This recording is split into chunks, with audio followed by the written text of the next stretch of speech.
Welcome to episode 15 of Just a Few More Minutes podcast, where you are hosted by Jeff Gabor, Michael Berardini, and Pete Paquette. And Michael's cell phone. He's a musical genius. Welcome to the show to Just a Few More Minutes, where veterans of the animation video game industry talk about just that. Animation and video games. I find no one likes when I play this music. With every episode, we start with an animation tip. Dick. I was going to wing it. What was I going to do this week? I don't know. Oh, yes. I was going to steal from... Did you even let Pete say hi yet? No, he said, Yeah, he didn't let me say anything. Okay. But I want to know what's going on with you guys first, before you jump into the animation tip. How are you guys doing? And what have you been up to and all that shit? I had a good weekend because I found out I'm having a baby girl. Oh, yeah. That's awesome. Woo! Woo! Woo! Just imagine a older Gabor girl dancing. I announced I was having a baby girl, and his pelvis is shaking and rolling. I don't like that. How's that sound? It sounds pretty good. Yeah, it does. A little stereo. We should make a video game together. You can do like all the music. We got Jordan Pearson to do that. Yeah. That's his name, right? Yeah. That intro music you heard about 3 minutes ago? That was done by... The guy that we say his name of like every episode. We say it at the very end, so yeah, Jordan Pearson. Yeah, so we can say it at the beginning. Do you guys care? This is episode what? 15. Jeff? I said 15. Oh, so what do you... Let's just move. Like, people are like, let's get to it. Mikey, he didn't say anything. What's going on with Mikey? Let's see. It was July 4th. Did you guys have a good July 4th? Yes. Cool, me too. That's good stuff. Yeah, listen to this fun music. Jazz in Paris. Not very patriotic. We had like a little barbecue, and that was nice. Then we went to our friend's house and watched fireworks in his tall apartment. But nobody was really shooting off fireworks because it was Monday night. And I drank a lot. I drank some Pappy Van Winkle for the first time. Pappy Van Winkle. That's some expensive, nice-ass bourbon, if you don't know. That costs like a butt ton of money. How'd you get a hold of This is why people tune in, huh? This is why people tune into this podcast. Nobody tunes into this podcast, so let me keep going. Okay. I got a hold of it because a friend got a hold of it and brought it to the party. So, very nice. Yeah, that was nice. What's going on with you, Petrie? Well, I had a nice 4th. I actually met up with one Mr. Nick Bruno this past weekend at Fenway. I watched the Sox. It was a good time. I got drunk. Was this their, they played against the Rangers? No, they played against the Angels. Oh. I thought the Sox played the Rangers this weekend. They started on... When did you see the game, Pete? What day was that? That was... What day was that? The day before the 4th, so the 3rd. So Sunday. Yeah. I think they started playing the Rangers on Monday. And the only reason I know that is because our friend Trevor is like a huge Rangers fucking nerd. Yeah. Yes, thank you again for inviting me, Nicholas Joseph Bruno. I also got my Kung Fu Master machine fixed. Oh. Tell us about that. Well, it was broken. So I had to replace the guts of it because board got shorted out. So it cost me about $160. It happened in the middle of our video game marathon last year for that charity that we... Extra Life. Yeah. Boom. Yeah, I was pissed. Yeah, you were in a sour mood. But it was it works now, so it's back on its feet. I'm pretty stoked about it. I also started playing Ori and the Blind Forest. Oh, did you pick up the deluxe edition? Yeah. It was on sale for like $20 last week. That's some video game news. Yeah. It might still be on sale for $20, right? Steam? Steam sale, sale ended on July 4th. Oh, bummer. Steam had all sorts of shit on sale. I didn't buy a single thing. Wow, dude, that's good. I was looking every day and I was like, I don't need this, I don't need that. I'm going to wait till... I just want to point out, there's a reason why we didn't go straight to introducing Pete, because he's hogged like 3 minutes. What? Like, I could have got the... podcast where you and me hogged the whole fucking thing. I'm trying to add a little bit of personalization to all this. Yeah, but I could have got the animation tip in, and then BJ could have stopped listening. BJ, stick around. This is about us. This is what people like to hear. Yeah. This is what we like to hear when we listen back. So go ahead. I don't listen Go back. ahead. Go with the animation tip. That's fine. You're salty today. You're having a daughter. Be a little more less abrasive. No, or she won't want to rub her little face on your chin. Oh, I did think I'm gonna start shaving, not just Trimming? Yeah. Why? For that So exact reason? So I don't hurt her. It's a good reason. Okay. The animation tip this week is brought to you by Jin Kum. Oh. He did a great workflow video, and I started to use one of his tips, which is to do your storytelling poses and then take that into a software you can draw over the top and push your poses more with 2D, because when you draw over the top, you tend to be a lot more liberal with your choices and pushing... Wait, I can't say liberal. No, you can. Oh. I'm just going to say, like, this is the exact reason why I always do my initial versions, passes, in withdrawing. Yeah. It's Because, good. like, I don't even do my storytelling poses, which is probably better. I should do that, because I'm never on model. I just push stuff to the extreme, and I sell my ideas with... That's sell good, it. though. That's good. I sell it. So I was going to say, there's two ways that I've been using this recently. Was like, you can shoot or do some initial thumbnails, get your ideas, take that into the reference room, do reference, and then do thumbnails off your reference to push the poses even further. Then do your storytelling poses in Maya or whatever 3D package, and then draw over them again. Cool. And in 2 weeks, you'll have 4 poses. I have liked it, though. I have seen my poses like get pushed a little bit further and a little bit, I think, actually even faster. Like, I find the sweetness a little bit faster. Yeah. Getting into Maya would slow me down at first. I just like going straight into 2D. But that's my workflow, and this is your dumb Think how workflow, much too. faster you could be if you had a Cintiq at your desk. Yeah. That would be a beautiful thing. Yeah, it would be. So that was the 15th animation tip. Wow. If you're not a brilliant animator by now, keep listening. Technically, to the podcast. if I'm really counting, though, even though this is episode 15, there's only been 14 animation tips. You don't gotta say that. I'm going to. Ron Pucciarelli, you repeated one of my tips. Oh, snap. That was funny when that happened. Yeah, because it was the very next week. Yeah. We were just looking at each other like, I know where this is going. Yeah. All right, Pete, you got any news? Yeah, you want me to hit the news? Yeah, make movies, some game news. Movies, some, game news. yeah, free or, games. or animation. Free games day. Oh, okay. That's Free game games related. day, yeah. Good.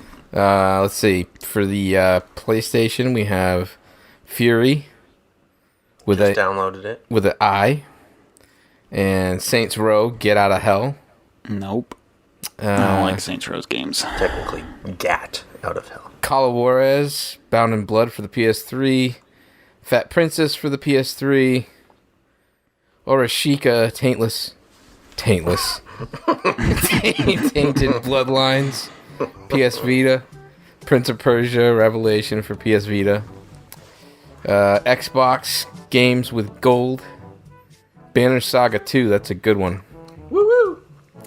Tumblestone and the Crew for Xbox One, Tron Evolution and Rainbow Six Vegas 2 for the Xbox 360. Gotta say, Xbox is doing better Yeah, lately.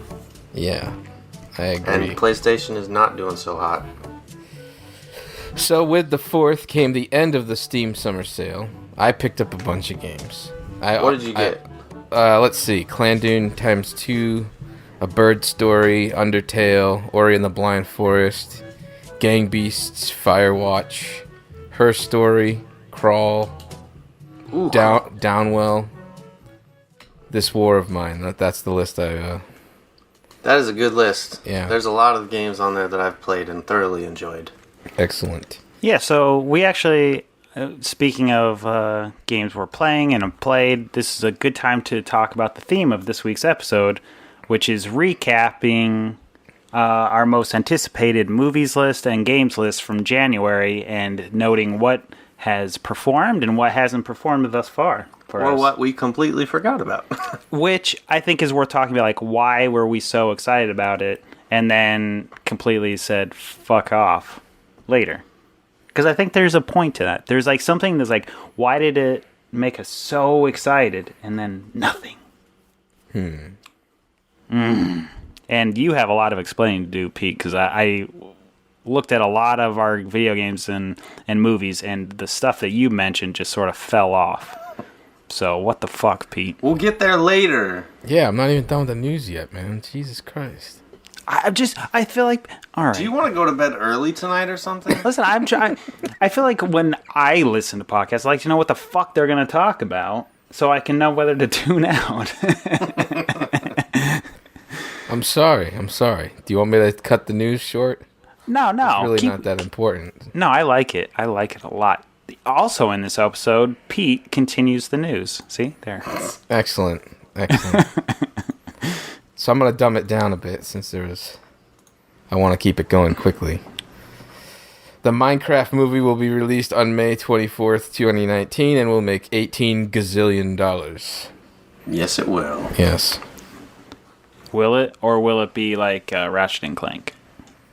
No. I don't think Ratchet so. I think Clank was dead when they revived it. Minecraft is still popping. I foresee it doing very similar numbers as You're wrong. Lego Movie. Oh. Lego Movie did pretty good, right? Or was that just critically? I felt like it did good. Critically, yeah. Yeah, Get up on critically that it did really well. There you I go. don't know what it got for monetarily speaking. I have no idea. I'm calling it right now, though. Minecraft will make a butt ton of money. I agree. You don't have kids yet, nor do I, but I've seen it. They're obsessed with it. Yeah, wait, when? 2020? 2019. 2019. Nah, she won't be old enough. So there was a Kickstarter. There's a That's Kickstarter I'm a part of that actually got funded, which Hey, is that's good. rare. Yeah, What? it's called Zed. It's Oh, yeah. by the creators of Myst. Got the goal of got funded for $57,000, and I will be working on that one. That is awesome, man. Stoked about it. Nintendo reconfirms the NX is due to launch next March, so we have the NX to look forward to in March. Because that's I wish they Nintendo showed speaking. something at E3. I would like to see that fucking console. I know. Do you think they're gonna do it during a direct? Because I think that'd be kind of lame. Yeah, I don't Well, know. when else are they going to do it now? They could have like a conference just in the middle of the year. Or in Do like they? November. No, they can. Oh, yeah, They I could. guess I can, yeah. Because Sony has their PlayStation experience now, and they're just like, whatever. We can do what we want. We have so much money. Nintendo Yeah. should Maybe do the same maybe thing. they'll do it at the Retro Games Con in Connecticut. In Waterbury. Yeah, that. Wallingford. Oh, is it Wallingford? Yeah. Okay. I don't know. BioShock the Collection is officially announced. Will include 2 remakes or polished versions of BioShock 1 and 2, and it'll include Yeah. BioShock Infinite. Yeah, congrats, Pete. Your name will be on the end credits again. Yes. I gotta say that trailer was really cool too. I didn't see the trailer. Was it did it show like the differences and stuff? No, it was more just like recapping Yep. quick story element stuff, but it's just really well done, and it sort of ties them all together a little bit. Cool. It's Yeah. nice. Those games, man. Some of my fondest video game memories playing those games. Really good. Excellent. The release of the GameCube emulator Dolphin version 5.0 includes proper support for the HTC Vive and Oculus Rift. So it allows you to play GameCube games in VR.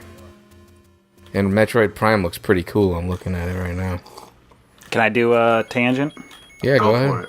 it. You're the one worried about time for whatever All right. reason. What is this crap? Why is I got to say that stuff in my ear? Okay, so I was talking to BJ today, and guess what? He tried the Vive. Oh yeah, he was telling me about that too. Yeah. Did he he- was using the, what is it called? Google Draw, I think. Google. No, it's got a better name than that, doesn't it? I don't know. It's the one that you draw in VR. Yeah. So BJ Crawford was painting in VR and enjoying loved the it. hell out of it. Really? That's awesome. So that is like hearing him say that like makes me very intrigued because that guy can be persnickety over his software. Yeah, he was over the moon about it, which was shocking to me. Yeah. What was there a kit there? No, we have a buddy, Todd, who has one, and I think we should have him on the show at some point because he's like the patron of VR. At this Yeah, he point. really is. And he can speak to it really well. So I think that'd be fun to have him on at some point. Well, that's also- cool. We should go to his place and do it. What? Live? Like have sex. Have sex in VR together. Like Demolition Man. Yeah, but we're destroying each other's anuses. That's the difference. Has anybody done? Oh, I don't want to do that part, but they should do Demolition Man VR so we can finally feel what that like weird thing is. I don't think I've seen that movie. You've never seen Demolition Man? I don't know. Who's in it? Wesley Snipes and Sandra Bullock. Okay. And Sylvester fucking Stallone, man. Yeah, Oh my, you sold it. and the three shells, and you get fined for cursing. That's hilarious. Yeah. Ah. And he doesn't know how to use the bathroom, so he just curses a bunch, so he gets a lot of fines, and then he uses that as toilet paper. That's a big joke. Wow. I ruined the best joke in the movie. Yeah. That's too bad. You don't have to see it now. Okay. All right. Tangent over. Tangent. New tangent. over. I saw Independence Day Resurgence. You did? Yeah. Boy, was that a bad movie. Really? Holy shit, was it bad. I don't even want to talk about it very much. Don't know why I brought it up. But I was sort of excited. I was holding out hope that it would be good. Because I liked the first one. It was like a fun movie back in the day. This one is cheesier than that one ever was. It was bad.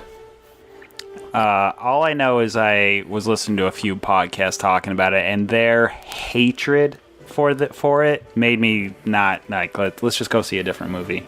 And we did. You and I saw a movie this weekend that we'll probably talk about later this episode. Stay tuned. Wow, really interesting. But here's a sneak preview. That's funny. I finally saw Finding Dory. What did you think Oh, of good. it? Yeah, let's talk about it. My thoughts on it was that it was a little bland for me. I felt like it was a sequel, you know. I just found it kind of forgettable, Yeah. you know. Yeah, I categorize it as safe. This is what you expected the movie to be. I don't want to say I've been thinking about it because I haven't really, but I thought at one point, like, why did we have to spend, like, the majority of the movie in a human environment?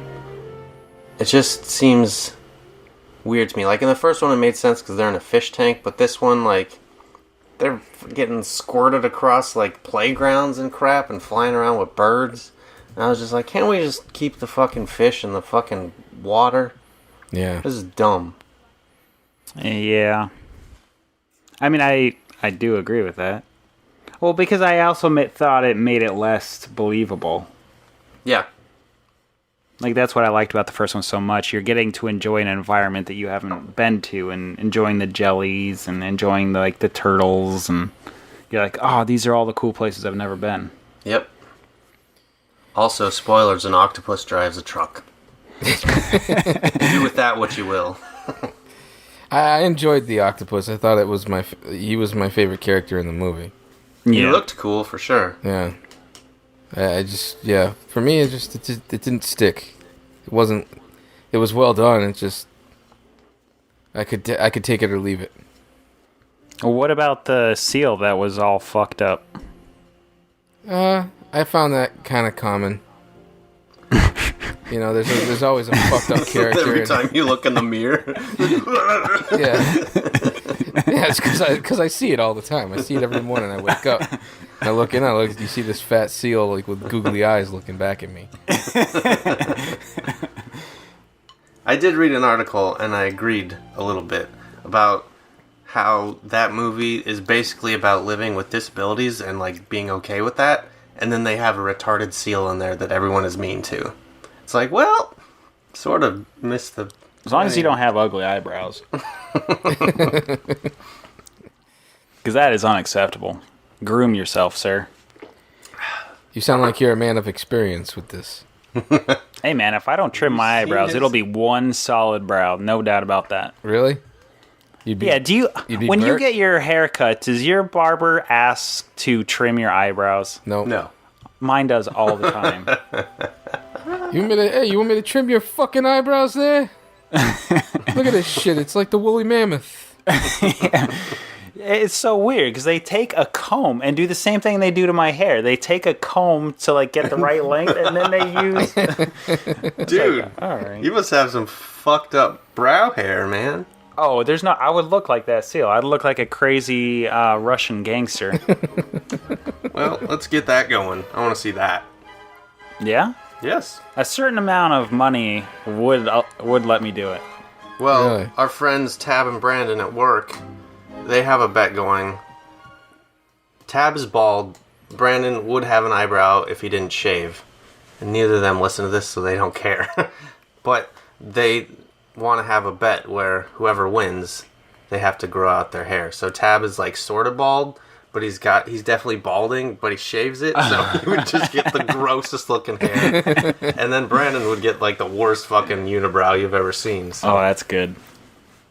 let's wrap you into that. Yeah. Let's start a Patreon. Yeah. There's some dead air. Yeah. Hey, I've got a thing to say. No, are we not supposed to finish the news? That was two tangents. I'm done with the news. I've got another No, segue. you clearly were not done with the news. No, not Your a last news tangent. topic was, I saw Finding Dory. No, that was part of a tangent. That's part of a tangent. Well, then where did the news go? It was The last thing we when talked Pete about was the fixed his- VR. That was the last subject. That was the last subject. So when I said, let's go off on a little tangent, why didn't you just say, no, go ahead, let's move to the next topic? Because we haven't gone to the next topic. Because This is bad pod. I am not structured as you are, man. I just what's going on with you and the structure today? We only have just a few more minutes. I like to shoot from the hip. Keep it nice and loose. I gotta say, I'm pretty proud and happy to hear the phrase JAFMM proliferating. Because when we came up with the name just a few more minutes, I was like, you gotta have something that can be turned into a little nickname. And I was like, JAFMM, that's just awful. No one will say that. But people are saying it, and it sounds good. I like JAFMM. It has grown on me big time. Yeah, me too. The JAFMM Podcast. Tweet at JAFMM Podcast if you like at JAFMM Podcast. And thanks for the bananas, the four of you. The JAFMM stands for the Jeff and Michael Mayhem Show. Hey, thanks a lot, asshole. You that's should have why put the- a P in there. No, that's why the your- Twitter is at JAFMM Podcast. That's thinking on your feet. Uh-huh. Yeah. That's why we invite you to the brainstorms. Yep. Okay. So you're allowed to move on, Jeffrey. All right, great. So, back in January, we had our most You anticipated gonna movie. do the sponsor? Oh, I can do the sponsor. Oh, let's bring that up. You bring up the jazz music. You're not prepared for your fucking structure. You turd burglar. Wait, we gotta move on. Oh, never mind. I'm not ready. What is this? Fluffing a duck? What is this? Why does that say Why fluffing are you a looking duck? up this weird stuff? Jazz in Paris? That sounds great. This week is brought to you by MeUndies, the most comfortable underwear you'll ever own. You'll never want to go back to those old fruity underwear pants once again once you've felt the luxuriousness. There it is. The luxuriousness of MeUndies. The three of us here at Keep JAFMM. reading it like that. You do better when you read in the voice, I've found. The three of us here at JAFMM all love how MeUndies gently holds our coin purse in place without feeling restricted. It's much like the gentle cupping of mom's hands on your nuts. And don't forget about MeUndies' patented curtain cord. One tug of MeUndies cord reveals and springs forward your unit into action. Lastly, use the MeUndies app on your phone to remotely scratch without drawing unwanted attention. MeUndies is the most advanced and comfortable underwear you'll ever own. Do they have a pair, you heard of that underwear that you can fart in it and it traps the odor? Do they have that? You could ask them. We will, because they're a legit sponsor. MeUndies. Actually, you just have to go to the JAFMM website and click on the MeUndies banner. Very nice. Very nice indeed. And then we'll get some kickback. Go to justafewmoreminutes.com. You'll find Is that what it is? You'll find a banner there. We do have a website. Yeah, we is do. it justafewmoreminutes.com? Yeah. Yep, that's where all the posts go. Great. Go there, click on our banner for MeUndies with the rip cord or whatever it is. The curtain. You'll be able to tell you're in the right place when you listen to our podcast a few more times. Dude, but how good is that feature that you can pull one little string and it like slides open the fabric and everything And just unfurls your dingus right. for you? Yeah. Well, So, can I yank on that string over and over again? I'm sure there's got to be some warranty tied to that, but I don't see why not. Do you attach your pindies, your pingus, your dingle horn to the underwear to allow the unfurling? I don't know. They only gave the three of us the base model. I don't have the ripcord. We haven't upgraded to the curtain. No. And have you downloaded the curtain app cock. to scratch your nuts yet? Not yet. I'm looking forward to it, though. I know. You're checking your email in the middle of a meeting. Yeah. Pretty nice. Yeah. Yeah. I like it to scratch my nuts and then sniff my fingers. So I won't be using the app. Well, you can rub your phone on your crotch. Okay, that'll work. And it does have that digital mode where it puts a graphic of fingers up on your screen. So you still get to smell something, but it's just your finger grease on your iPhone. Not the same. Funny. I want That's bacon my bits favorite. and vinegar, man. That's what I want. Why, Pete? I love when people look at you and don't laugh and they say, "That's funny." There's no better feeling than that. That's funny. Anyway. Well, that was our sponsor. Yep. So, all right. So back to where I was 10 minutes ago. After you did a fucking tangent. I didn't do a yourself. tangent. I was getting on with it. And then you said, "Do you want a sponsor?" And I was like, "Well, let's pay the bills." You're in a weird mood today, and you can go straight to hell. Look, it's exactly 29 minutes right now. I just told you how long you've been listening to our episode. 29 minutes. I don't even believe that. That says 37 minutes. Yeah, but that's how long we've been talking to Pete. This is how long the episode is. All right, so at the What are we, beginning of the church? year, we... All right. Let me get something cool. All right, so at the beginning of the year, we How talked about... rave lead?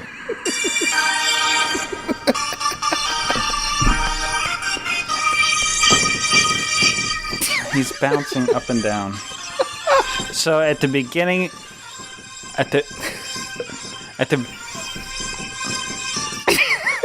In January, we talked about our most anticipated movies and video games that we were looking forward to this year. And out of that list, we have quite a few that we can now address and talk about. Where's my fucking phone?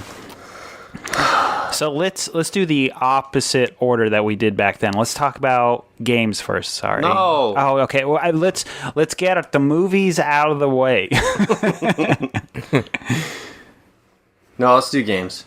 All right. Well, I think the movies would be faster. Fine. All right. So we'll just talk about. Well, I'll recap them real quick. Just run them down, right? These were our most anticipated movies that we said like at the beginning of the year. Yeah, we'll just run. I'll run them down, and then we can talk about the ones that we've seen. So we were looking forward to Rogue One, the Star Wars movie. Everybody Wants Some. Pete really wanted to watch Everybody Wants Some. Kubo and the Two Strings, BFG, Pete's Dragon, Zootopia, Hail Caesar, and Fantastic Beasts and Where to Find Them. Did you listen to the entire episode? Is that literally all I said? Yeah. All right. That's a weak-ass fucking list. Well, we only had our top 5 for each. That was a while ago. That was before top 6. It was. Well, yeah. So we were all kind of like 15 then. Because the main point of that episode was what were our favorite ones of 2015, and then we were just putting on our most anticipated that we off the top of our heads. Okay. But I still wanted to address the few that we have seen and talk and have Pete explain to us why he wanted to see Everybody Wants Some. I don't even know what that is until Jeff showed me. Pete, do you even know what that is? Do you remember saying that? It's the spiritual successor to Dazed and Confused. Man, it's like listening to the episode all over again. That's what he said. Did you watch it? Is it out? Came out in February. Yeah. I'll watch it on DVD then. When it comes out. And that's why you listen to the JAFMM podcast. Yeah. All right. Years of DVD. All right, so obviously Rogue One's not out. I will definitely see Kubo opening weekend, I'm sure. I'm going to be in Iceland when Kubo comes out. You can see it there. I don't know if it releases there at the same time. You can download it. No, I won't do that to Leica. When does it come out? August. I think it's August 20-something. It's in the teens, high teens, I think. Yeah, something like that. You guys might have to do the podcast without me. Ooh, how long are you gone? Just do it without me. It's like I'll be gone forever. I'm not coming back, really. All right, so a movie that Pete and Michael both were super excited. Whoa. Listen back to episode 2 of JAFMM, and they were both like so excited for BFG, which came out July 1st. So let's hear their review of BFG. I didn't go see it. Oh, Pete. But it was one of your most anticipated movies. Yeah, but then the reviews came out. But that's actually worth talking about. So what made you so excited back in January, and then what completely turned you off? When I saw the giant's face is when it turned me off. Right. Yeah, I think so too. Because What? It did. Like, I don't understand why it looks so weird, like the Uncanny Valley shit again, and then it doesn't look appealing either. Like, there's nothing charming about it. Yeah. Well, I haven't seen it, but I am still excited to see it. Do you know what the Rotten Tomatoes is for it? Like, is it getting good reviews? I don't really know. I'm gonna say no. I know that it tanked, didn't do well over the weekend. Yeah. But when it was first being reviewed, I think they played at like the Cannes Film Festival or the Cannes Film Festival, and it was getting like rave reviews. But that was the last I heard of it. I don't really check Rotten Tomatoes. 71%. That's a pretty good score. Yeah, it's only made $19.6 million. Oof. And I also think the reason it made the list is because I think the trailer came out very recently before we recorded that podcast. Right. Well, and then Spielberg is attached to it. Right. It's a Spielberg movie, and for me, it was a book that I really loved as a kid. And everything that I had seen in that initial teaser trailer, like, matched my vision exactly, which I think I said on the podcast. You are a visionary. I don't understand how Finding Dory is 95%. Because it satisfies. No, because it's Pixar. it may not blow your mind, but you cannot watch that and call it a bad movie. No, I didn't have any, like... there were no holes or anything like that, but I can't imagine... But An octopus drove a truck. But I mean, 95% is for very, very good, memorable movies. You know? I know, but Rotten Tomatoes is only an aggregate, right? Like, what's the average rating? There's a score on there. If you can click on that, like then it says how good the movie is. Like it's 7.8 or 6.4. Audience scored at 89, and I could buy that. Fuck you! I'll go to the fucking website. I've spoken to a bunch of people that said they thought it was better than the original. Oh my god! Well, they're stupid. Well, I don't agree with them. They might be mentally that's a fallacy. Okay, so average rating is 7.7 out of 10. Okay, I could buy that. So that makes a lot more sense. So most people like the movie, but they don't think it's outrageous. But I agree. You can't call that a bad movie, but you're also not at the same time gonna call it the best movie. Yeah, exactly. But that's why you get 95%, because it's safe. It perfectly satisfies for what it is, but it's not blowing anybody's minds. Like, the worst thing you can say about it is like, yeah, it was good. There's an octopus driving a truck. I'm just curious as to what other movies land into that fucking 95 to 100% bar, and you know, just to see for perspective. Right, like what's Dark Knight? I think that's in the 80s. No, not Dark Knight Rises. Oh, sorry, fuck. All right, yeah. So Dark Knight is 97. Or, why did I say 97? 94. But look at this. The average rating is 8.6. How does that even... Was that just amount of reviews? No, because then... What is there, an electoral college? If Dark Knight has higher average rating but lower Rotten Tomato score, that has to be because of amount of reviews, right? Right. Well, it has to do with the people that rated it low, maybe rated it like a 5, which got it to be a rotten, but the people that loved it all gave it a 10. So its average score is 8.6. And not enough people look at the average rating on Rotten Tomatoes. That's really the number you want to look at. Okay. It's true. I believe you. So just as a comparison, let's see what Ice Age Collision Course is currently at. Ice Age Collision Course? Yeah. It's already been reviewed? All right, so it's not completely fair to say it's a bad movie when it's rated a 9%. Because the average rating is 4.1. Right. And there's only 11 reviews. So, if you were to say, a grade... Well, then look to the right and it says 94% of the people want to see it. Well, yeah, that's good. That's what you want to see. Yeah. So, in grade school, what's an F, percentage-wise? 60 or below. Less than 60. Sure. I thought it was 65 and below. Is it? Maybe those are college. I don't have kids. I don't remember. So then, if you were to extrapolate that out to a number between 0 and 10, it would be anything below a 6.5 would be an F. Sure. So Ice Age is 4.1.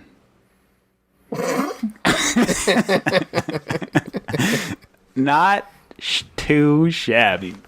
Hey, I think it's sort of funny. Yeah, I mean... Well, I think it's unfair to really review it yet. I mean, I don't know how many people have actually fucking seen it. It came out in Australia already. Oh. So all you Aussies, tweet at JAFMM Podcast and give us your review. You don't want to read any of the reviews? No. Okay. When does it come out? July 22nd, I believe. Yeah. Cool. What is this? I'm Why gonna did a take the dictionary kids. pop up? Cancel. Decide or announce that... Okay, you don't want to read the definition of cancel? No. You're the one that brought it up. What is this? Okay, so other movies that were brought up during our most anticipated list was also Pete's Dragon, not out yet. Zootopia. Yes. Very good. We've talked Everybody about liked that. it. We did talk about it. It definitely fulfilled everything we wanted it to. Zootopia was great. It's the exact opposite. I wonder what the average rating of Zootopia is on Rotten Tomatoes, because that should be a very high number. Well, let me take a look. So, I don't know what the percentage or the score is, but, man, the average rating's got to be high. That movie was excellent. And then another movie on your it's in the list, 90s. Pete, not that we can head back to Zootopia. Average but, number 8.1 out of 10. Yeah. That makes... And what's the percentage, though? 98. Oh, well, it's high on both regards. Yeah, fuck those Disney guys. No, man. They're doing good stuff over there. They made their Polynesian guy a little too fat, apparently, but, you know. Yeah. Oof. Facebook's tearing them anyway. Oh. Oh, really? I knew... A hole. A low hole. There we go. That was a joke I was searching for. Oh, low ho. All right, and then Hell Caesar. Pete, did you see Hell Caesar? That was on your list. When did that come out? I think it was April. No, I'm just going to watch it on Blu-ray. Our most anticipated Blu-rays. He upgraded to Blu-ray on this one. All right. And then, of course, Fantastic Beasts isn't out yet. That comes out in November. So let's move on to our most anticipated video games. There's a lot more stuff we can talk about there. Cool? Okay. Yes. Yes. All right, so we'll do this a little bit more cool-like. Out of the games, Uncharted 4. How about let's skip all right. That's funny. I did it again. Pete, what'd you think of Uncharted 4? I haven't played it yet. We can just program a robot, Pete, at this point. Uncharted? I've already talked about it at length. Was this a stupid topic? Ad nauseum. Well, it lived up to your expectations. Would you say it's the best game you've played this year? That is a tough call.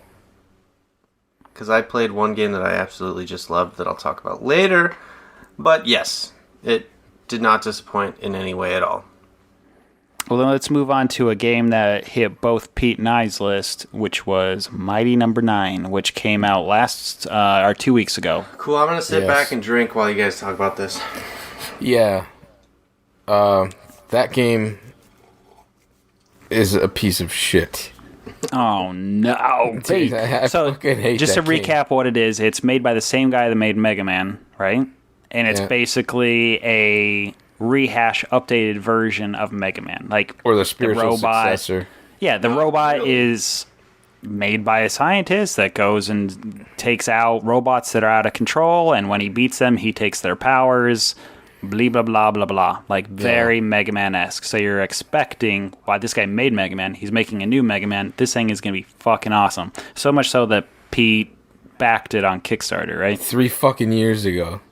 Yeah. They pulled in $3.8 million to make that game. I've seen better games made with $50,000 come out of Kickstarter. It's really sad. So, I also got it and played it in the last 2 weeks and finished it all the way through completion. I didn't play all the side modes and dick stuff that's all over through the game. There's so much extra crap that's unnecessary in that game. Lord almighty. But the actual game, I played that through. I was going to say, which is a noteworthy thing to say, because I played that game for maybe 4 or 5 hours total, and I've yet to beat anything. I've yet to beat any fucking level. Maybe I'm playing it Lord. wrong. Dude. I've been trying and trying and trying. Yeah, I beat the whole game in 4 hours. I know. Not the. That's why when you said I was going to play it for 4 hours, I was like, okay, I'll play for 4 hours and beat it and go through it. Wrong, though. That game is fucking hard. Jeff is just really good at those kind of Mega Man-y games. I've heard competing responses on that. Some people say it is hard, and other people are like, it's not hard at all. What is your problem? The thing about the difficulty, and we can talk into the nitty gritty of like why things work and why things don't work. And I think that to me, I find this to be particularly interesting. Is the difficulty is hard, and it punishes you in the most horrible way. You don't feel good for accomplishing a task. You feel like every time you die, the game cheated you. There's a bunch of stuff just broken in terms of mechanics, which makes it very frustrating. So, Pete, I don't know if you made it to the first robot. Yeah, I beat the first robot.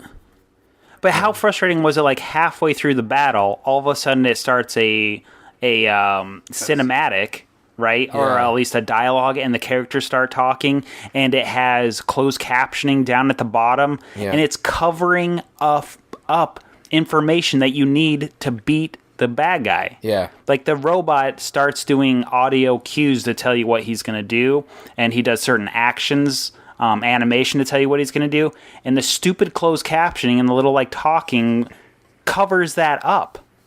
Yeah. So you end up, like, having to guess what the robot's going to do, and it doesn't feel like they planned for it. It feels like they didn't game test it to know how much their stupid, like, storytelling aspect was fucking with the actual gameplay. Well, the game does a really, really shitty job at teaching people what they did wrong. Yes. You know? Really terrible job. Like, I remember just dying, being like, what the fuck did I do? Like, what happened? Why did I make a mistake? And that happens so many fucking times. Yeah, so I think that's the biggest thing I've seen in terms of people saying it's difficult. It's difficult in a frustrating way. So when you die a handful of times, you get fucking angry at the game. And Mega Man was brutal, and I know that game led to plenty of people throwing their controllers, but you felt accomplished when you beat it, because you recognize it as, this is a difficult task, and I just need to get better to beat it. It's not that the game is literally cheating you out of your lives. Yeah, exactly. And, like, there's a lot of stuff because of Michael, you hate the 3D component of, like, side-scrolling games. 2.5D. Well, a lot of that, like, since there's parallax and stuff, you couldn't quite tell where the contact points were, where you were supposed to jump from this point to that point, or where you were going to hit a spike or not, because the parallax was interfering. Mm-hmm. So I would be like, okay, I'm going to dodge right here to avoid the spikes. Oh, I guess I did hit it. It's like, fuck! God damn it. Like, it was so frustrating because the parallax. Yeah, that sounds awful. The game in general is just completely uninspired. Like, everything about, like, all the way down to the enemies, like, you know, like, you put on, like, Mega Man 2, say, and you look at the enemies, and every enemy that's designed is very appealing, and you know, their design actually supports what they do on the screen. Mm-hmm. These enemies are just like pieces of junk flying around. They're like a stove in the middle. You know what I mean? Like that's a good description. The stove in the middle of a fucking futuristic background.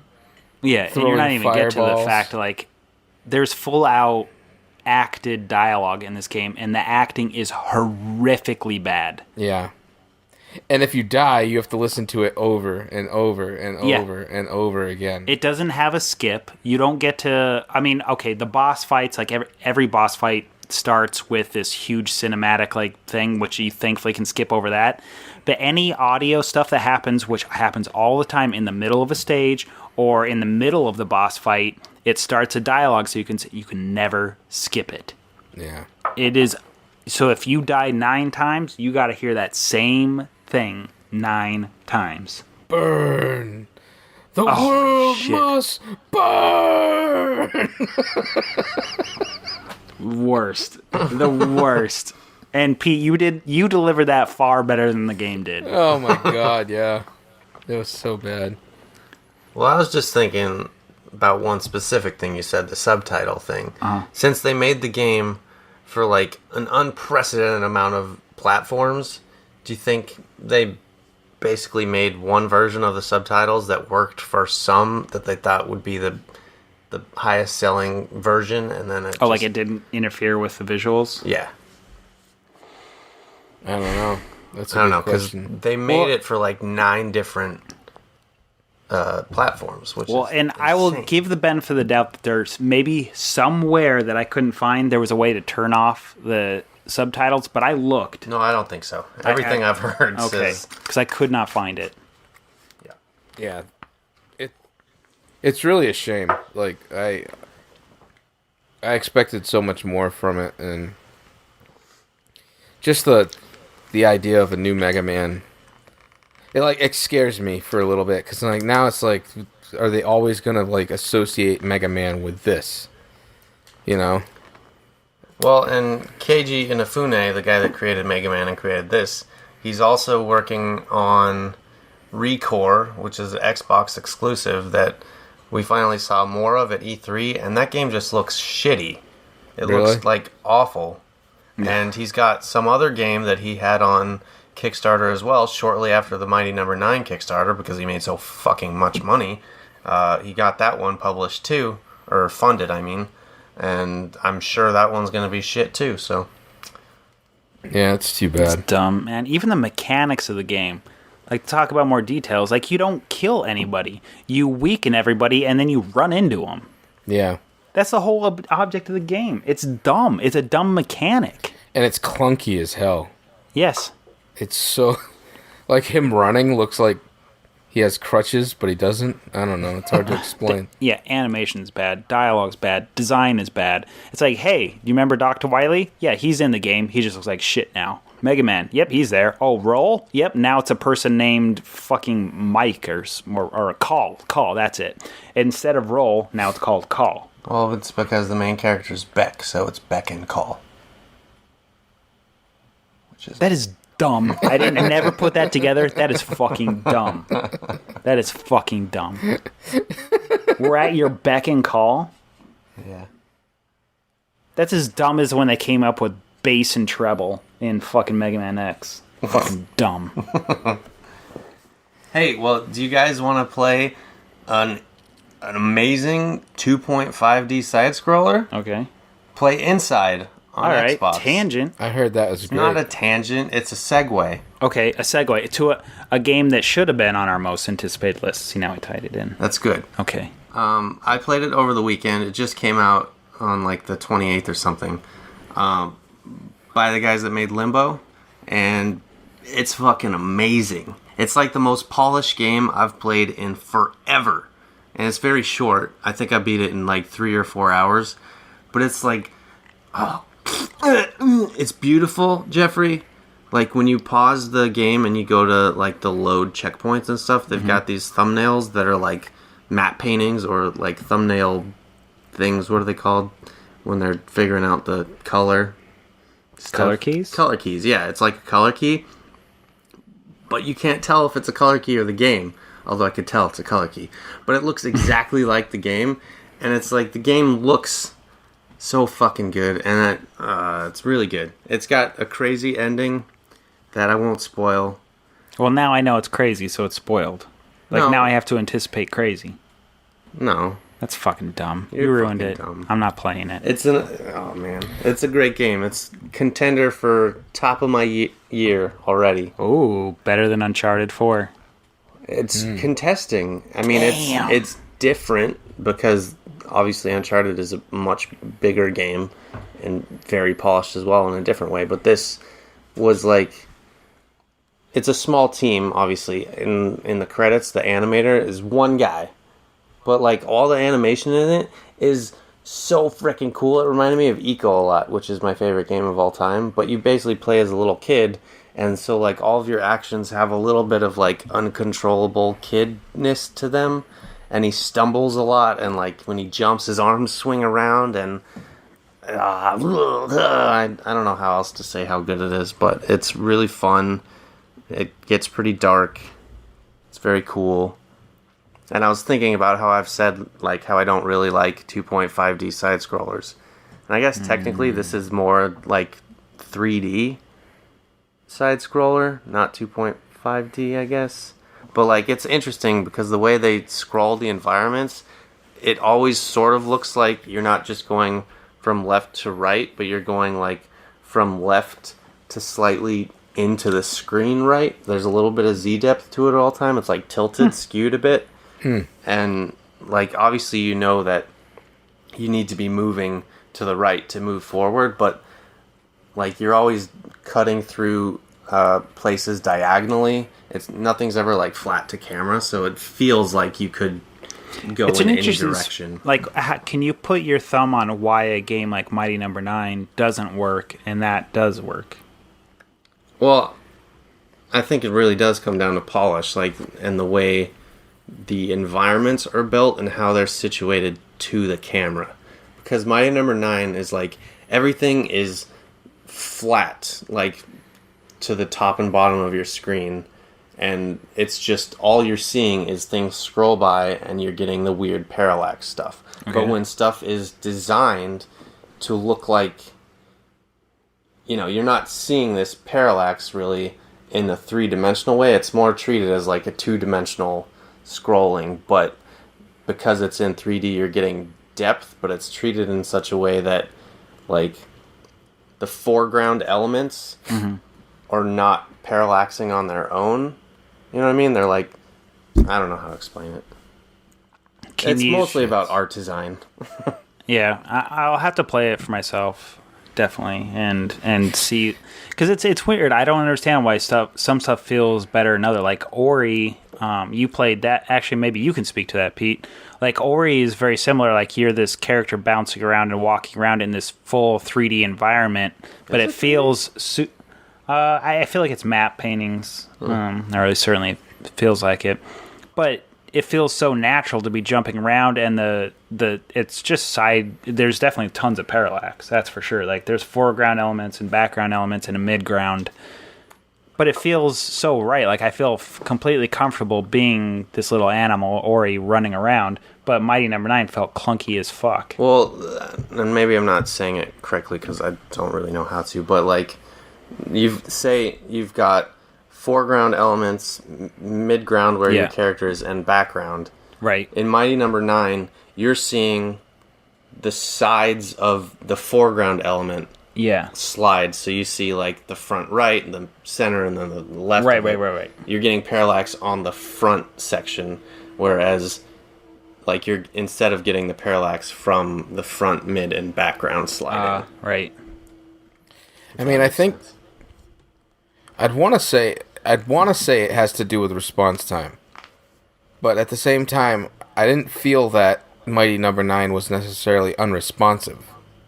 I felt like it was just clunky.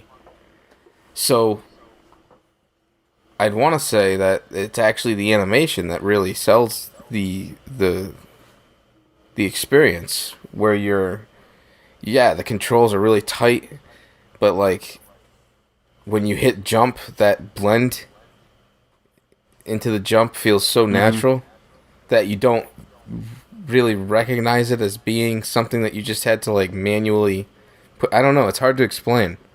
It is. It's a hard thing to... I mean, I wish I had more video game experience in terms of making the games, but this goes back to like can be some beautiful animation, but the response time is jacked, which fucks it up. Like the game that I go to is Flashback on the Sega Genesis. The animation is absolutely beautiful, and it's a side scroller, but you literally have to build up enough room to like build up a certain jump, and then even if you hit the jump, like you have to give your character enough time to do the anticipation and then leap. It's freaking hard. Yeah, see, that's a lot like Dark Souls.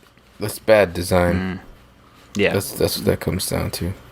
Well, inside, like I was marveling at the animation the whole time through. So, if I can ask you again, so if you were to see a crate in the foreground, in the midground where you're at, you would never see one side of the crate and then the other side of the crate as it went to the left side of the screen to the right side of the screen? Well, or is it flat? Are you talking inside? Yeah, inside. You would see changes to it. It wouldn't be a flat thing because it is a 3D environment. Okay. But the way they're treating it, it just... I don't know why it doesn't look cheap like Mighty Number 9 does. And I think Pete has a really good point about the animation too, because like you look at Mighty Number 9 and his run cycle looks awful and everything looks cheap. Yeah. And Inside is like polished as all hell. There was one little thing that I was in love with that bothered me in Uncharted 4, which is crazy that I'm comparing like Uncharted 4 animation to this little indie game. But like there's underwater sections in both of these games, and like you can get your body twisted to be like, you know, in a weird angle basically. So if you're swimming left and you want to swim right, then your body has to like spin over basically to stay oriented, and it looks beautiful in Inside, and it's really clunky in Uncharted a little bit. And I think that's probably due to it being a third person versus a side scroller, but like I was just marveling at how nicely they animated that transition from left to right. Yeah, that's cool. I want you to play Ori so bad. I will. How bad is... Sorry. This is a tangent off of the underwater thing. How bad was the underwater scene or the underwater level in fucking Mighty Number 9? When I saw that, I couldn't believe my eyes. Like, I couldn't believe what I was seeing. It was so washed out that I thought that my TV broke or something like that. It was ridiculous. Yeah. Ridiculous. I couldn't believe it. What a piece of shit. Yeah. Not good. I was cursing that game the whole time I was playing. The first hour, I was like, the reviews are really harsh. This is not that bad. And the more and more and more I played, I was like, I can't wait to get this done. I just wanted it to be over. Oh, and enjoy the credits, everybody. It won't end. I think there should be an achievement if you can watch all the credits. Like, my PlayStation turned off. I left it on while I was eating dinner, and my PlayStation just went into rest mode. No shit. Aren't the credits like 4 hours long? Are they? I think so. They list literally every single backer that they got. Yeah. They made 3.8 million or whatever. So. Yeah. It's in the tens and tens of thousands of people, and it is a slow scroll. So much that, like, if you want to find your name, you can press a button and then put in your mighty number. So if you were a backer, it's like, oh, I was mighty number 20,678. You can put that in, and then you can find your name. Whee! Wow. Having your name attached to something you don't want it attached to. Yeah. Everybody, look, you made a huge mistake. Yeah. Yikes. I wish I gave Hyperlight Drifter more money so I could have got my name on that one. Nice transition. Hyperlight Drifter was on our list for most anticipated games. Did not disappoint either. No. Contender? Also a contender this year? Yep. Absolutely. I love that game. It's very hard for me, but I love it. Well, apparently everything's hard for you, Pete. Yeah, Pete, you poor man. I suck. I just suck. I don't know why I'm in this hobby. Well, yeah. I'm gonna go Hyperlight get more is beer. good. I'll be right back. Okay, I'll talk about Hyperlight. It was on sale on the... Look at him waddle. Oh, Pete. It was on sale at the Steam thing, summer sale, and our buddy Doble finally got it. And he also played Inside, so he's like a cage of emotions between those two games. He cannot stop telling me to play Inside, so I assumed he much preferred that game. Well, yeah, he hasn't beaten Hyperlight yet. Okay. Yeah. Inside is a lot shorter, too. But you should absolutely play it before. Well, we actually got a recommendation to give our best, or like our top, or I guess this would speak mainly to you, top 6 games that are under 10 hours.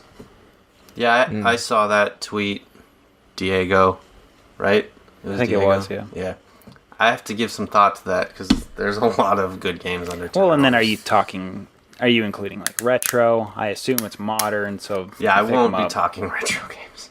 Because it's almost, because like technically Mighty Number 9 would be under 10 hours, but it would. It wouldn't make the list. No, most of my under 10 hour games that I would recommend are completely story driven. Off the top of your head. Gone Home. Sword and Sorcery. That's definitely under 10 hours. Yeah, I guess so. It's a great I game. played that over a long period of time. Oxenfree. I played Oxenfree. You didn't like it? I liked it. I wasn't as impressed as I thought I was going to be because everyone said it was like game of the year so far. And I was like, you dropped the ball on a lot of stuff. It was very interesting, and I hope they make more. I'm excited to see what that studio does more, but I don't know.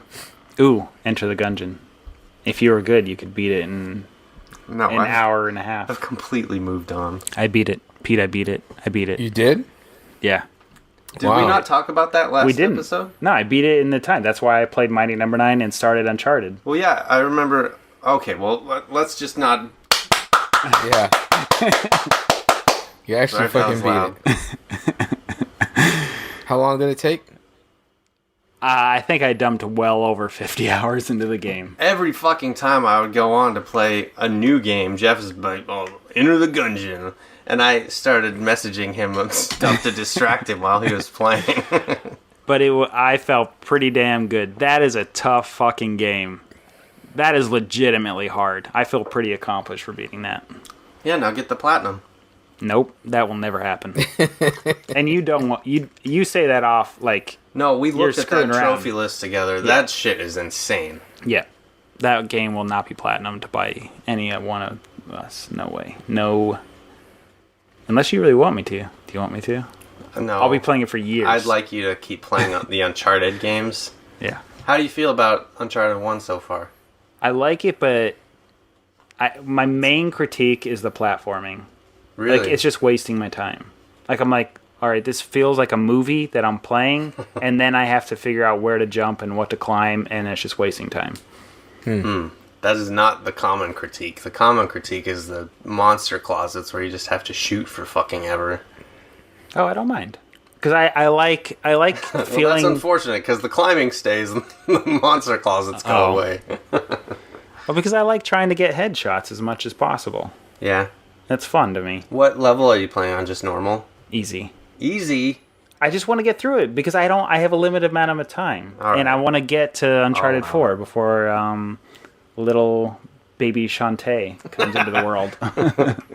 Shantae's curse? Shantae Gabor? Definitely not. Okay. Little turd Leisha.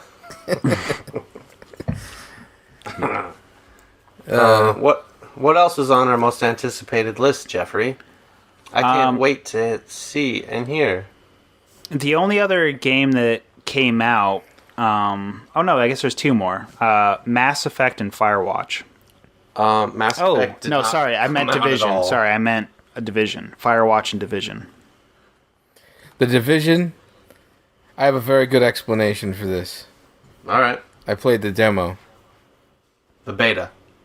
The beta, yes. Whatever, same thing, right? We can just call it. Betas pretty much at this point are demos. Yes. Yeah. It was a single-player demo. Is basically what it was.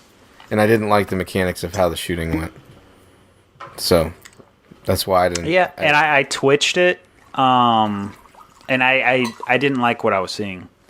Well, that was enough to have me cancel the pre-order. Wow. Yeah. I know Jeff was giving me shit that it was on my most anticipated list. I haven't played it at all. I played because the beta. Listening back to episode 2, you were so excited. That's why I give you shit. Like, what made you go from, like, Division? I cannot wait for that to come out, and then you didn't even bother. I don't really know. It just sort of came out with a thud, and no one was playing it. I was going to play it on PS4 anyway, probably. Right. I guess there was a handful of people that were playing on an Xbox. Right. But, I don't know. Yeah. It just didn't strike my fancy at the time, which is weird. Maybe I'll go back to it one day, but probably not.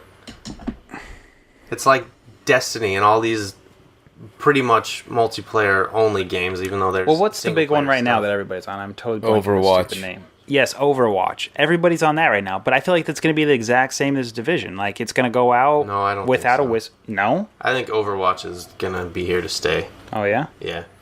All right, somebody mark this. Yep, mark it. 1 hour, 9 minutes on episode 15. Michael says Overwatch is here to stay. Now, Ryan Destin was the head animator on that. Are you serious? I did not know that. Yeah. Oh, fuck me. Talking shit about this guy that you know. Well, this is the guy that also supervised Ratchet and Clank. Oh, really?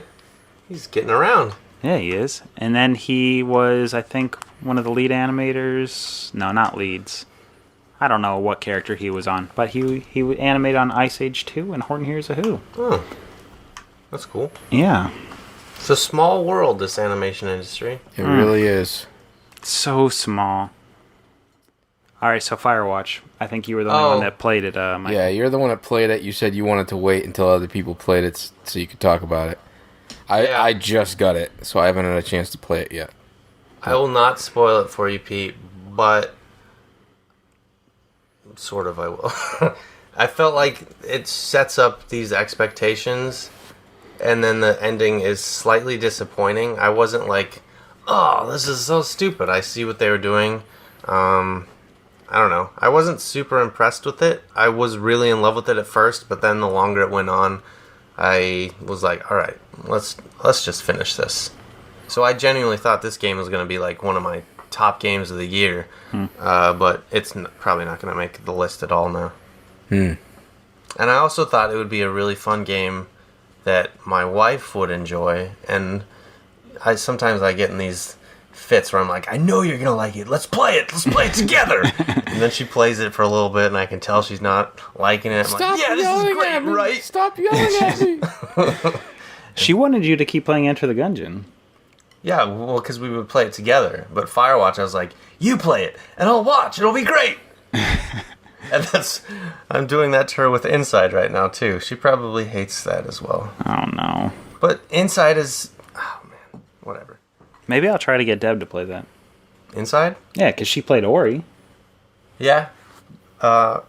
Mindy got a little frustrated with Inside because it gets a little tense at points. And it just gets more and more tense as you go on.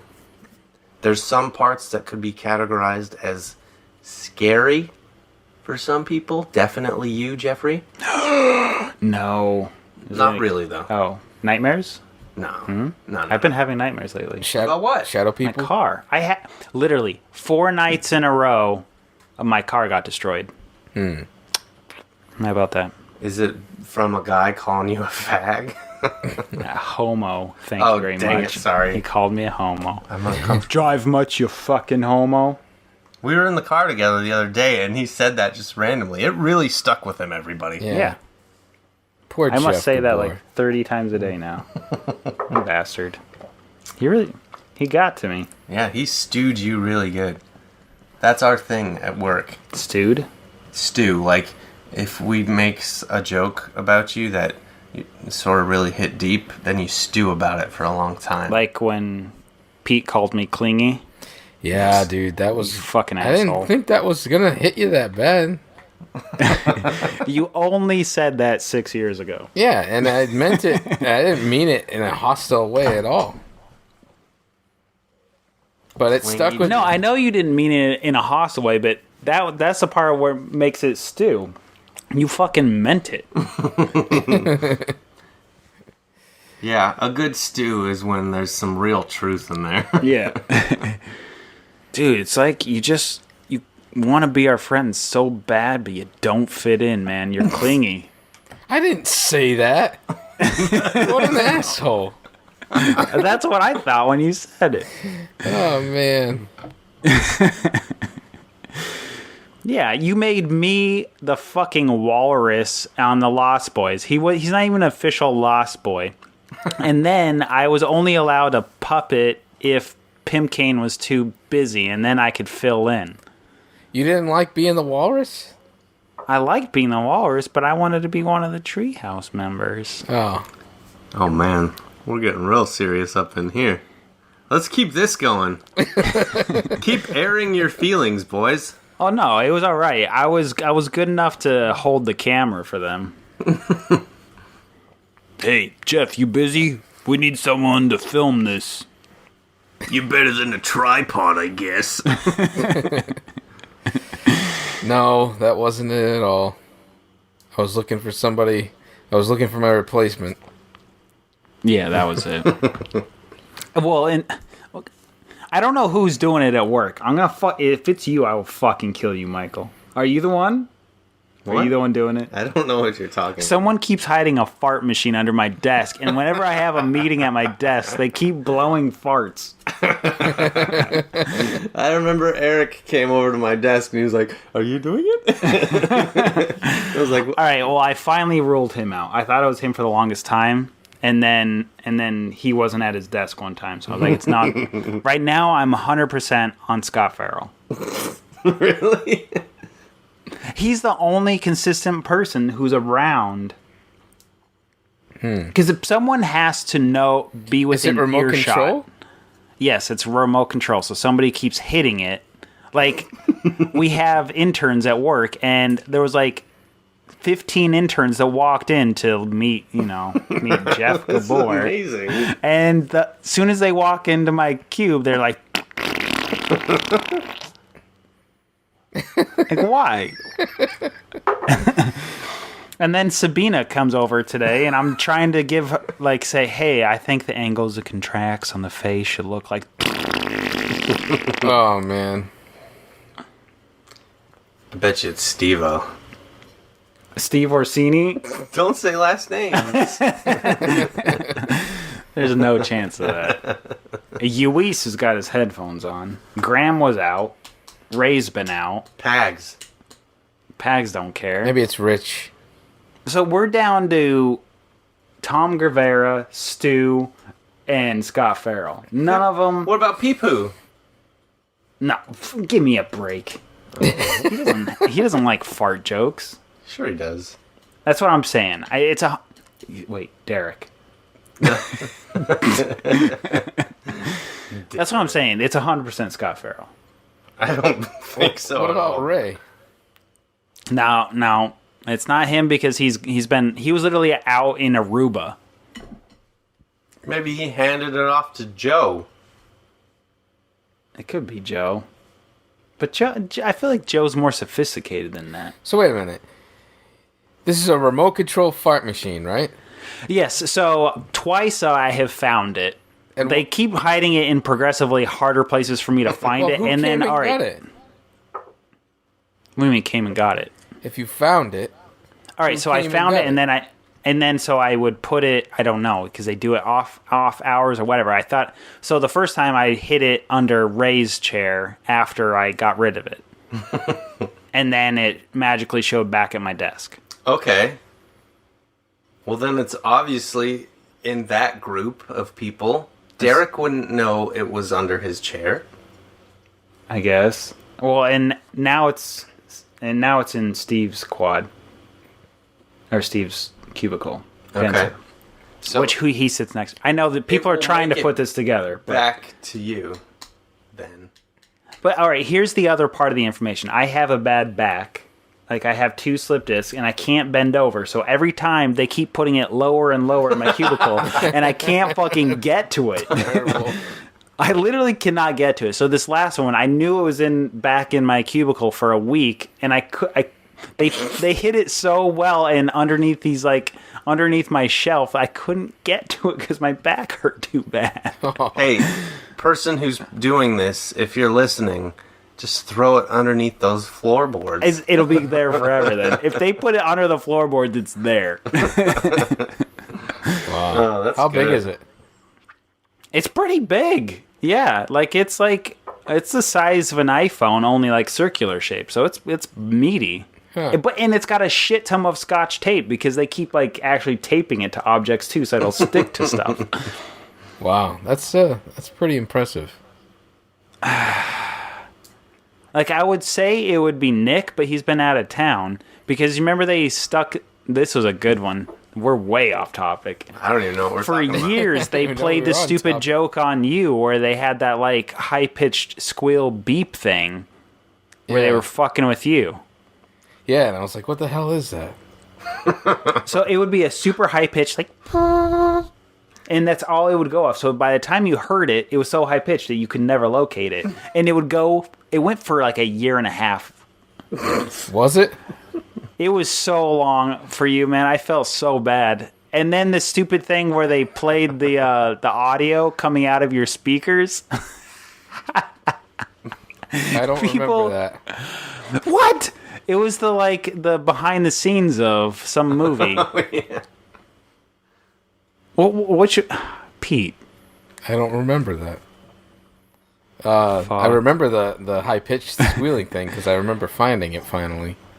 Like I feel like it was like John Lasseter or something talking like behind the scenes of some movie, and like you would, it would just start playing on your computer. I totally don't remember that at all. I'm sure it was me. Oh yes, 100%.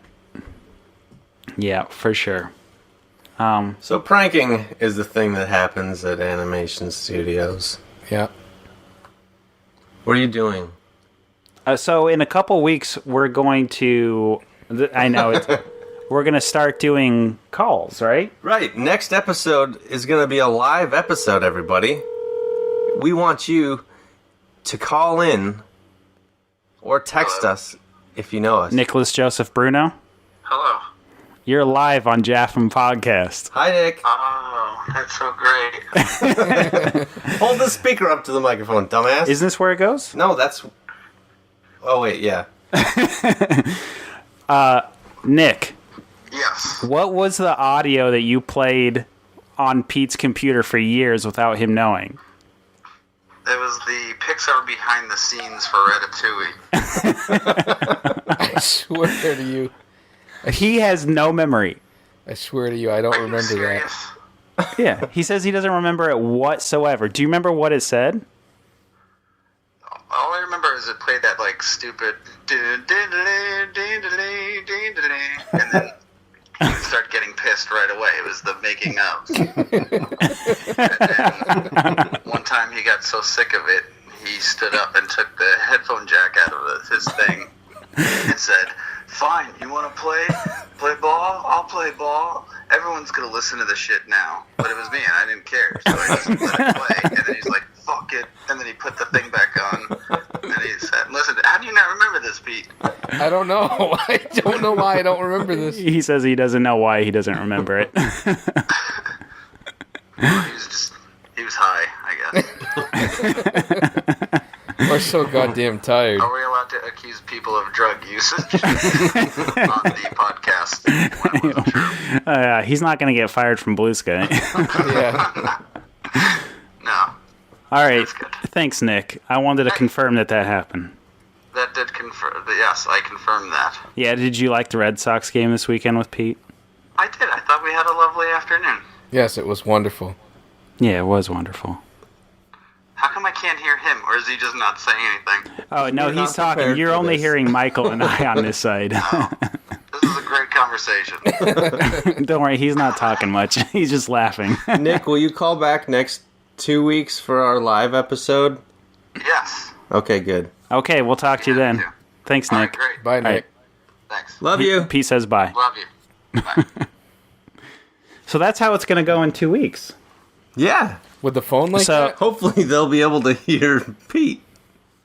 Yeah, how are we going to do that? I don't know. I thought you were just going to figure add it this to the shit fucking out. Skype call. Well, Michael doesn't want to do the Skype thing. Why not? I don't want weirdos calling. Nah, who cares, man? It's all good. So anyways, check our Twitter feed. We'll be sending out how you can contact us, or we can set up how we can contact you, and we'll take questions, concerns, suggestions, and basically just... No, we won't take any of those. We will really Just won't. questions. Well, why don't we just have conversations? No, I don't want to talk to strangers. Oh, Jesus. All right, so let us know if you would like to be on the podcast in a couple weeks. Let us 'cause know we if you'd think like to it's talk gonna to be me or Jeff. Oh, yeah, because there's a good chance you'll only be able to be on one side of the conversation. So let us know if you want to be talking to Pete or Jeff's awesome mega Fun microphone. side. Whoops. Yeah, Was we there gotta anything figure else out for how this to do episode? this. Well, I have a lot of stuff. Do you have a top 6 this week? I don't have a... I can make it a top 6, really. Because I thought we were going to, like, actually cover our top things of the year so far. Oh, yeah. My top movie of the year is right now a tie between Zootopia and Swiss Army Man. Which is the movie you alluded to earlier that we saw. Right, which I did this to. Because the trailer does not let you know the entire movie is about farting. Somebody at our party the other day, they're like, so, Michael, did you finally like a movie with fart jokes? And I was like, yes, I actually did, because the farts are integral to the plot. Pete, you need to see this movie because I'm not joking. The entire movie hinges on farting. Really? It is Not legit. quite. The theme is being okay with farting. That's not true. What is the name of the movie? Swiss Army Man. Swiss Army Man. Men? Man. Man? Not my favorite part, but I really loved that they never said it in the movie. He always referred to him as his, like, multi-device tool friend. That's funny. I like that. Yeah. But yeah, that movie was great. So if people have, I'm sure a lot of people have seen the trailer, but just to remind people, it's Paul Dano and Daniel Radcliffe. Paul Dano sees a dead body wash up on his beach. He's on a stranded island, and instead of taking his own life, he becomes best friends with this like washed up dead body and survives. Farting corpse. Yeah, farting corpse. Which they did, right? They didn't allude to any of that on the trailer. Well, I don't know, but everything that I read, like, every headline was like, Paul Dano and Daniel Radcliffe's farting corpse. So I knew there was lots of farts in there. I had no idea. I did not do my homework. But I will say, if you watch the trailer and you like it, you'll absolutely like the movie. Yeah, it does a pretty good job of selling the movie outside of not talking about how much farting is in the movie. And the other cool thing about it is the music. You were with us in the car when Mindy, my wife, was like, we have to buy the soundtrack. Buy it for me now. So I bought it. And it's great. But, like, the cool thing about it is the movie is almost like a musical at some points. Here, I got it on my phone. Well, you can do that. But, like, if you're a guy stranded alone on an island with a corpse, you might sing to yourself. And then he starts singing, and then it turns into a song, and then he starts singing a different lyric, and then it, like, builds upon it, and it turns into this cool chorus thing. It was very cool. Very well done, very interesting, and super weird. And I think, like, there's this, I don't want to say movement, but there's a lot of cool movies coming out with, like, really weird, high-concept ideas, which leads into one of my top movies of the year. Okay. So far. I don't think it'll make the list, but maybe it will. The Lobster. Oh, yeah. You saw I the didn't trailer see for it, that? but I heard you guys talking about it. So basically the idea of The Lobster, it stars Colin Farrell. It's you live in this world where if you're single for a certain amount of time, you'll be turned into an animal. And then if you go to this, like, retreat resort thing where you basically have, like, a weekend or maybe a week, I don't remember, to find love, and if you don't, you get turned into an animal. And it's just the weirdest movie. It's really weird concept, but, like, when you're actually watching the movie, it makes perfect sense and you totally believe it. And it's just like these weird movies with weird ideas that make perfect sense, and they're fun to watch, and you totally go with their weird high concept immediately. It's really fun. It means we're getting old that we like these movies. Why? I feel like old people would not like Swiss Army Man. And actually, when I saw The Lobster... Oh, actually, did I not tell this story? I almost got in a fight with an old man at The Lobster. You definitely did not tell me this. No. Okay, so The Lobster...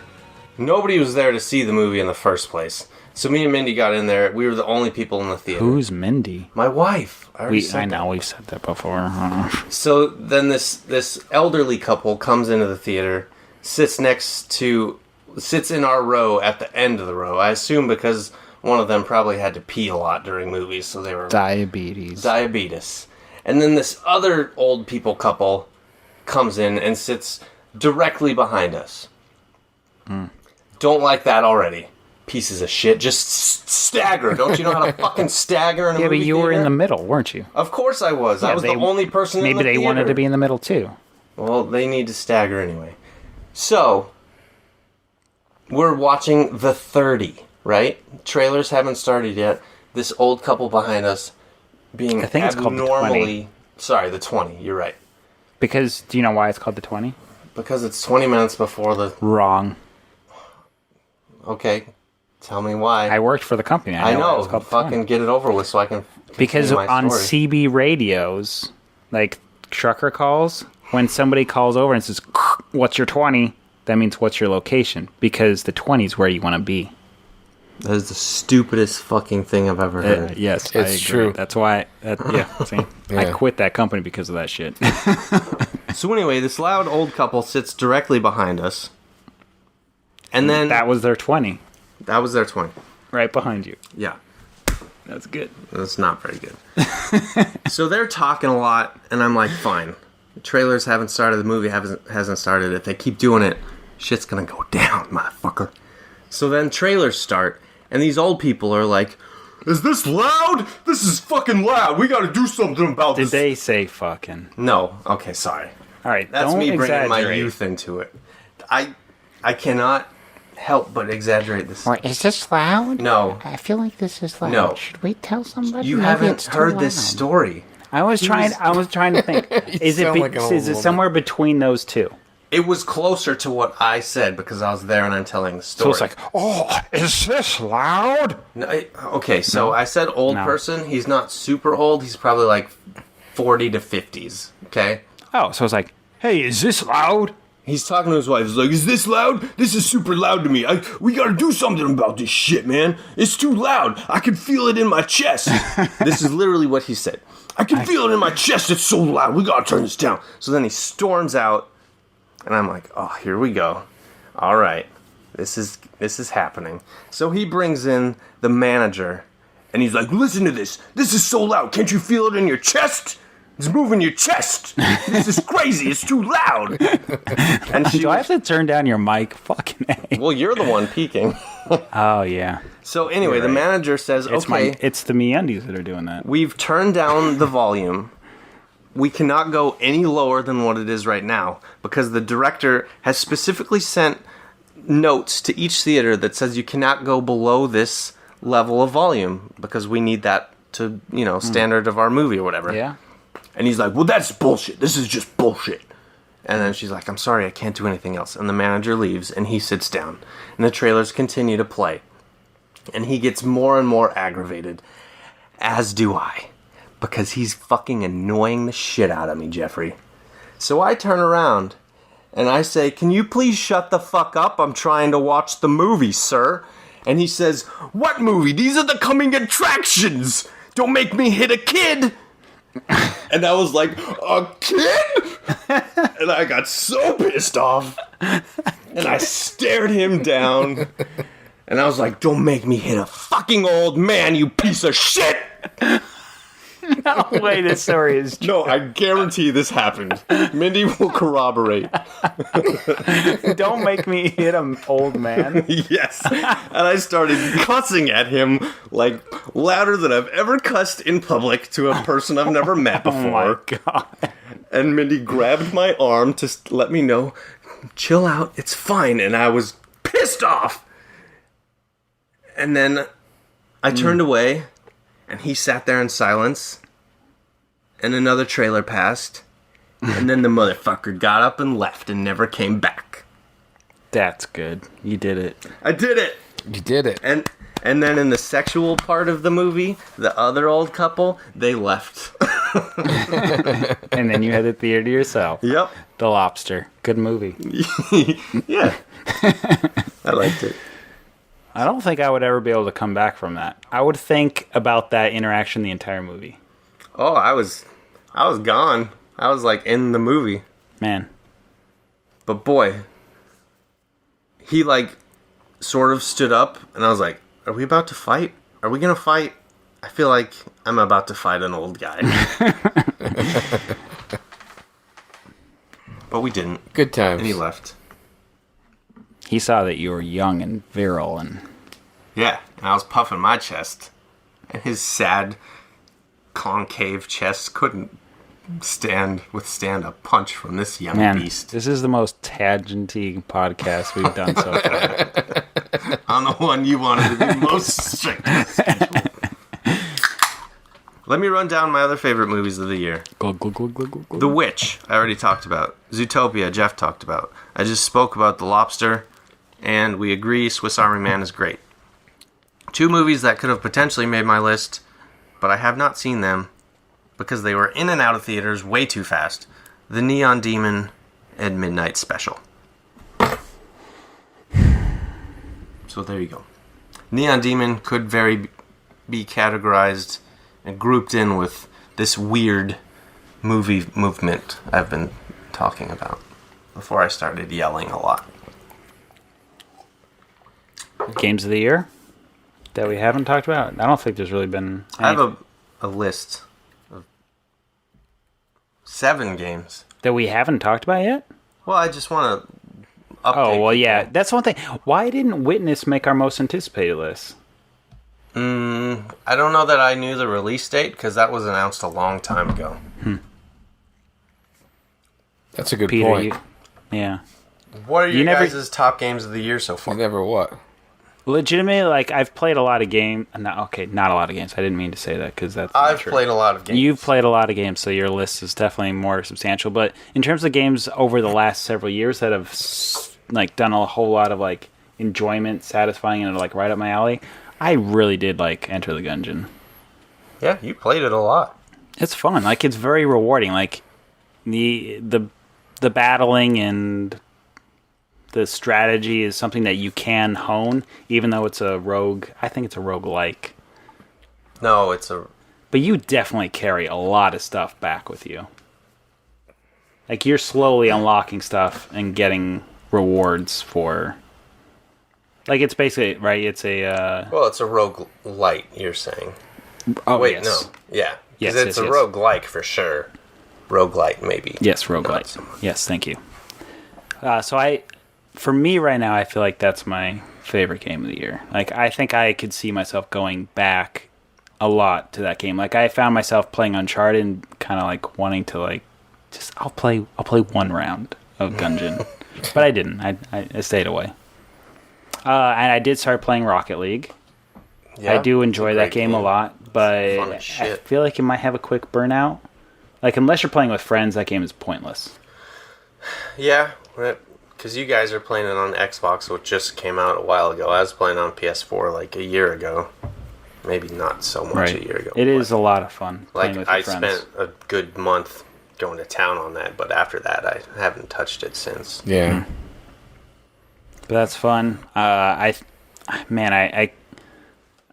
sure by the end of this year, when we come back to this topic and do our best movies and games of 2016, man, Hyper Light Drifter, I cannot see it not being on that game, on the list. I mean, I hope you like it. Yeah. I gotta get you that code whenever the fuck it comes out. and now I checked again today, still to be announced. It's summer. So I don't know when summer, but I'm September. super eager to play it again because I want to like platinum it or 100% or whatever. I didn't do that on Steam because I was like, well, I'm gonna play this game again. Ooh, you know another game? Just to say, like, games that I really, really did enjoy playing this year. Axiom Verge. Yeah, that was fun. Man, that was, a lot of fun. And a quick play if you're talking about games under 10 hours. Yeah. Axiom Verge. Right. Very good game that you can Probably download on PlayStation, I think, within the next year for Xbox as well. I think it was just on sale because PlayStation does their like broke ass version of the Steam summer sale. Yeah, They change it every it's week. still on. It's still on. They just went on to week 2, the mid year sale or something like that. That's what they Yeah. call it. My games. Let's see. My favorite game of the year so far is Stardew Valley. Really? Yep, I had so much fun playing that game. I heard you can get married in that game. Yes, you can. I don't know what the point is if you can't cheat. Can't throw the football. Can't throw the football, then it's not worth playing. Worth a damn. That's right. And for movies, for me, I would say Zootopia followed by Jungle Book. I really like the Jungle Book movie. Disney tearing it up. Yeah. Making all sorts of money. Jungle Book was... I enjoyed it, watching it, but, like, thinking back to it, I don't remember anything. Like, there was nothing super memorable to it, about it, for me. It was very well made. Yeah. Yeah. Though. I really liked the scene where he was getting the honeycomb for the bear. That was my favorite part. Yeah, that was good. You didn't see it, Jeff? I didn't see it. I couldn't get past the fact that Christopher Walken is in it. That doesn't seem like it should work. It doesn't. No, it really doesn't. That part was probably the worst part of the movie for me. Okay. But I really like... I think they should have probably strayed away from getting mainstream actors from doing the voices of the characters, because... Although I thought, like, when I saw nice drumming there, bud. I think Bill Murray seemed like he was a good choice for Baloo, though, right? Yeah, I mean, after a while, you kind of buy it. Ooh, most anticipated of the summer, still to come. Speaking of Bill Murray, Ghostbusters. Can't wait. Yeah, that's Can't coming wait very to see soon. that train wreck. What's that? The When is 16th or something, Yeah, it's soon. Of July? or the 22nd or something like that? Yeah. It's come. Ooh, it's not I the hope 20. it's not the Yeah, because 22nd. that's when Ice Age comes out. It's also when, like, Star Trek comes out and something else I Yeah. just found out today. Yeah, let's not have it be that weekend. Let me go on a rant about Pabst Blue Ribbon for a second. Alright, do it. What the fuck? Why do you have to put so much goddamn carbonation in your goddamn beer? I mean, if you had beer is good when it has enough carbonation to where you know it's there, not to where you take a drink and you have to drink half of your gulp is air. It's fucking stupid. Fuck you, Pabst Blue Ribbon. That's why you should be drinking, like, bourbon. I know. God damn it, I know. Or doing what the classy people do is buy cheap red wine and mix it with Coca-Cola. I gotta piss or I'm gonna pop. I'll be right back. Jesus. Watch him waddle again. There you go. I gotta pee. You know what that is. That's diabetes stuff. Well, I might as well do my top 6 games of the year so far, right? Yeah, go You want me ahead. to? Yeah. Do you care? I love it. Everybody wants to hear it. Fuck you. I'm gonna remove this one. Hold on. The 'cause I had 7. theme music. Give me some Hyperlight Drifter. Ba, ba, ba, ba, ba. Oh, that? No, I don't. It's do the Michael's theme. 6. No, Top actually, 6. hold on. It's Michael's top 6. Hold on. Are you gonna?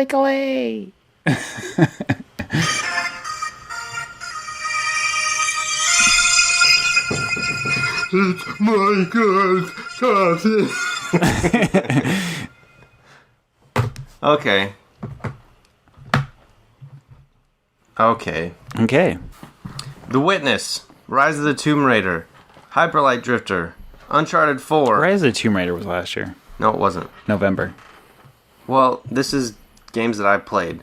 Inside and Bloodborne, because Bloodborne came out a long time ago, but I just started playing it, and it's fucking great. Great. I'll go ahead and put Mega Man 3 on my list. I played it this year. Go eat a dick, man. Jesus. I also bought Mega Man, the collection. Oh, yeah, you beat Cutman again. Congrats. Cup Man? Oh, Cut Man. Yeah. I didn't even beat Cut Man. I was like, fuck this. This game is hard. I'm going to play Woodman on Mega Man 2 or whatever. Beat his ass, and I was like, alright, this shit's old. I'm going to play a real game now. I'm going to go play Mighty Number 9, nerds. I bet you wouldn't have given up on Enter the Gungeon so fast if you actually were able to gain the skills of Mega Man.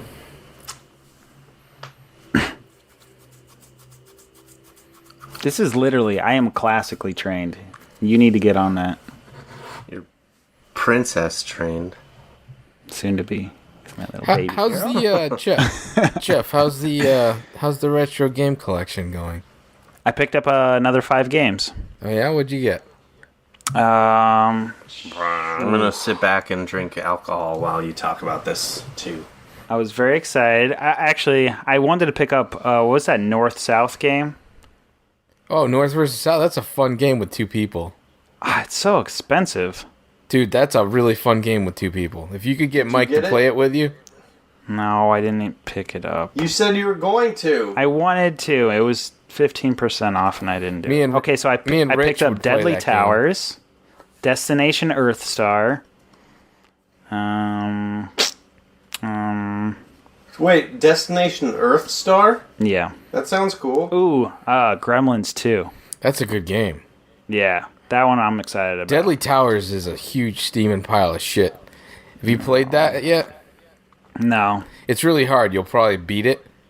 But it's literally the hardest game I've ever played in my life. There is no rhyme or reason as to how the mazes work and stuff like that. It's just... So, Jeff, you should be able to beat it in like 3 hours. Yeah, then. Jeff will probably beat it in 3 hours. I'll give it a shot. And then the only other game, which is a super, like, it cost me $1.50. I went ahead and finally got John Elway's Quarterback. Yeah, $1.50. That game really is bad, but come on, I'm from Denver. Tell me about Galactic Earthstar. Whatever. Destination Earthstar. Whatever. I don't know it. It's a shooter, I think. It's a shooter. A shmup? Yeah, I think so. Yeah, dude, if you can get your hands on North versus South, I know. There's a reason for it. There's a reason for the price. It's a lot of fun with two people. Man, I know. I saw you, Rich. You and Rich playing that game. I really wanted to play it. I don't want to bore people with our collection, but man, if people have got some Nintendo games that they don't want anymore, or feel like inspiring us by sending us, you can send it to attention, Jeff Gabor at Blue Sky Studios, 1 American Lane, Greenwich, Connecticut, 3rd floor. Wow. I don't know. I'm asking for games. What's the zip code? I have no idea. The internet will tell you. Yeah. So are we about to wrap this puppy up? I'm done. You guys have to stay. Wait, no. We need to push the live episode more tomorrow. Okay. Next episode, whatever. Although we don't fucking episode 16, the live episode. You may call or Skype or email your questions. Let's just put it this way: if you know us personally, let us know. We'll tell you when we record and stuff. If you want to call in. Oh. Or whatever. Yeah. Skype in. And then people we don't know, we'll have a Skype account set up for you to call us and follow us at JAFMM Podcast to find out. Right? Mm-hmm. Okay. I feel like this is just going to be a show where our friends call us. Well, that should be fun. Yep, episode 16 is going to be a disaster. This has been episode 15 of Just a Few More Minutes podcast. We have spent a lot of money on new mics. We spent more money on bandwidth. We spent money on a website, and the podcast has gotten better quality. So tell your friends if they hated the first couple episodes. You've been peaking forever. Oh, no. We've gotten better quality? It's better than... Oh, God, it really is. I'm peaking big time. I go through the levelator, so... Yeah, but if I'm already maxed out, then there's nothing you can do. Whatever. Raw! Anyways, so tell your friends. If they gave up on us because our quality was too shit, it's... I don't think anyone gave up on us because of the quality of... No, they gave up because of the content. Yeah. Don't get upset, Jeff. Don't get upset. Just keep relaying your message. Nah, we always said we were really just doing this as an excuse to, say hi to each other, right? Mm-hmm. Watch you drink Pabst Blue Ribbon. Yeah, it's a painful endeavor right now. It's all I have left.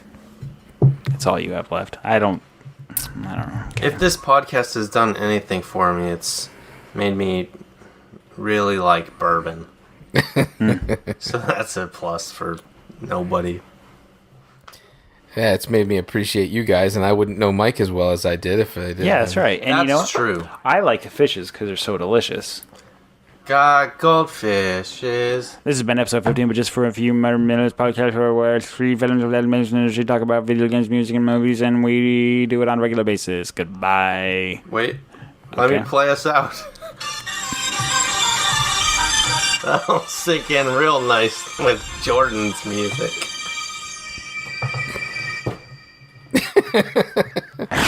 Goodbye, everyone.